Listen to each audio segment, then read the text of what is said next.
Madame,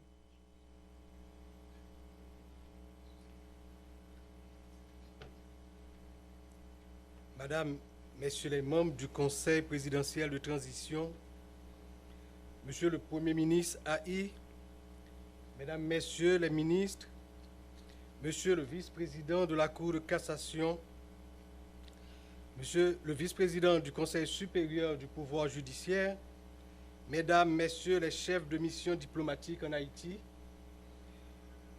Madame la représentante du secrétaire général de l'ONU en Haïti, Mesdames, Messieurs les grands commis de l'État, Monsieur le recteur de l'Université d'État d'Haïti, Mesdames, Messieurs les représentants des banques d'État, Monsieur le commandant en chef et les membres du haut état-major des forces armées d'Haïti, Monsieur le directeur général et les membres du haut commandement de la police nationale, Mesdames, Messieurs les maires de la zone métropolitaine de Port-au-Prince, Mesdames, Messieurs les représentants des partis politiques, Mesdames, Messieurs les représentants des organisations internationales, Mesdames, Messieurs le doyen et les membres du corps diplomatique, Mesdames, Messieurs les représentants de la presse parlée, écrite et télévisée, mes chers concitoyens, cette fête du drapeau, beaucoup plus encore aujourd'hui, doit nous rappeler la nécessité, l'obligation d'une union de tous les fils, de toutes les filles de la patrie autour de cet idéal que nous ont tracé les pères de la patrie. Mais ces mots, combien de fois les avons-nous répétés? Combien de fois, à l'occasion de cette fête du drapeau, n'avons-nous pas vu fastueux défiler nos jeunes habillés aux couleurs nationales et brandissant apparemment avec fierté le drapeau? Combien de fois n'avons-nous pas vu ici et à l'étranger des compatriotes montrant aussi fièrement notre drapeau? Pourtant, ce 18 mai 2024, nous trouvons encore dans une situation pire que les années précédentes, comme si ces mots, ces gestes, ces manifestations cachaient un vide béant. Le vide de la démission, le vide du détachement avec la mère patrie, le vide de la méfiance entre nous, le vide du désamour avec notre terre, le vide d'un individualisme forcené, le vide d'un mépris envers notre pays, le vide du mépris envers nous-mêmes. Il faut le dire, il faut l'admettre pour changer les choses. L'union que nous prônons reste dans les discours de circonstance. Il faut un nouveau départ. Un nouveau départ pour que l'union autour du drapeau se concrétise dans les faits, chaque jour, chaque heure, chaque minute, chaque seconde. Notre drapeau doit devenir le signe de ralliement autour d'un grand combat pour remettre en vie notre corps social en proie depuis des années à d'atroces convulsions. Notre population perd espoir jour après jour et la fête du drapeau, pour solennelle qu'elle soit, ne doit pas être un rituel vide de sens comme une pièce de théâtre jouée par de mauvais acteurs qui peinent à comprendre et à croire à leur texte. Notre drapeau a flotté fièrement au cours des luttes qui ont donné un sens au mouvement de libération du monde entier. Aujourd'hui, nos turpitudes ont malmené son égrégore. Il faut redonner la force à notre drapeau en lui insufflant l'énergie d'un engagement citoyen positif. Et cet engagement positif est lié à l'amour que chaque citoyen, chaque citoyenne doit porter à cette terre. Tout a été fait pour porter la population au découragement, à la fuite, à la démission. Nul besoin de rappeler le départ de ces dizaines de milliers de jeunes vers les rives étrangères, des bras et des cerveaux dont la séparation avec le pays nous coûte cher.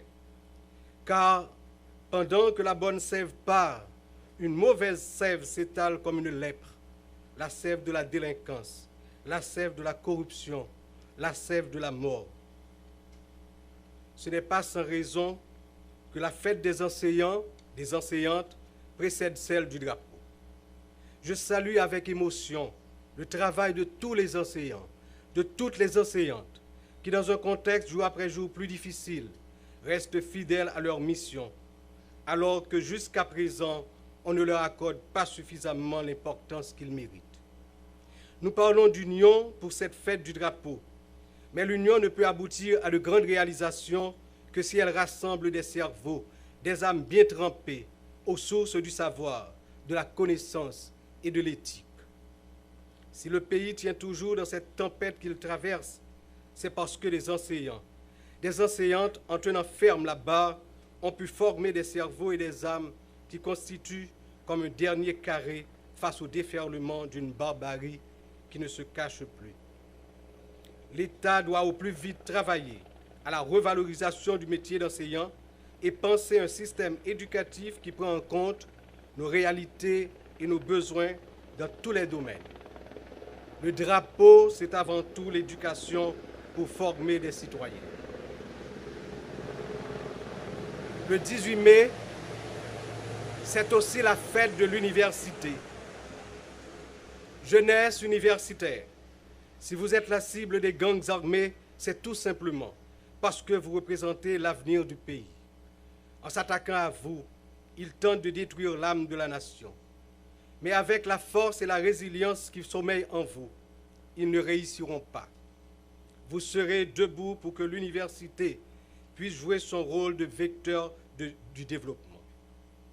Mesdames, Messieurs, le lien entre la fête du drapeau et celle de l'université a été argumenté par Louis Dantes Bellegarde, alors ministre de l'Instruction. Je cite, « Vous êtes la gardienne du drapeau, celle qui doit maintenir le flambeau patriotique et guider les jeunes du niveau primaire et secondaire. » Fin de citation.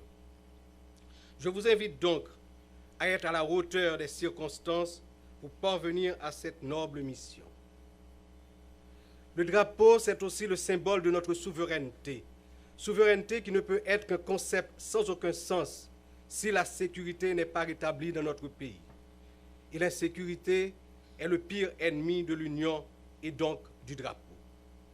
Un Premier ministre, c'est-à-dire un homme peut gravir le mont Everest pour lui-même, mais au sommet, il plante le drapeau de son pays.